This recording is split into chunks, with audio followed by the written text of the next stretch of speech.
Hello family, আসসালামু আলাইকুম। আজকে পাতাকপি রান্না করব। এর জন্য পাতাকপি, পেঁয়াজ, মরিচ, ধনেপাতা সব কিছু ধুয়ে রেখেছি। তো এখন পেঁয়াজ আর কাঁচামরিচ ভাজবো।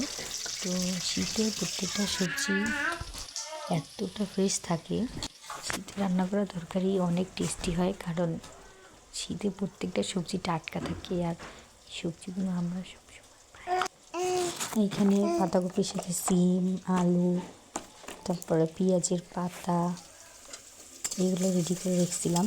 দেখি কেমন।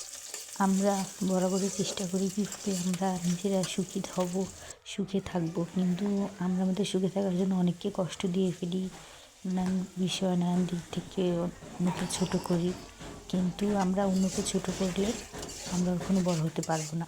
এই বিষয়গুলো লক্ষ্য করে যদি আমরা কষ্টেও থাকি তাও শান্তি আসতে পারে কষ্ট দেওয়ার চেয়ে। অন্যকে কষ্ট দিয়ে যে সুখ আসে সেই সুখের দরকার নেই।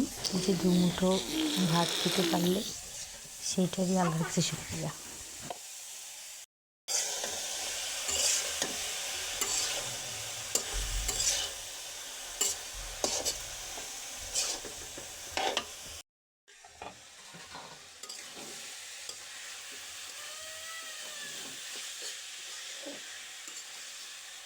আলহামদুলিল্লাহ, পাতাকপি ভাজি রেডি। কেমন হলো জানাবেন।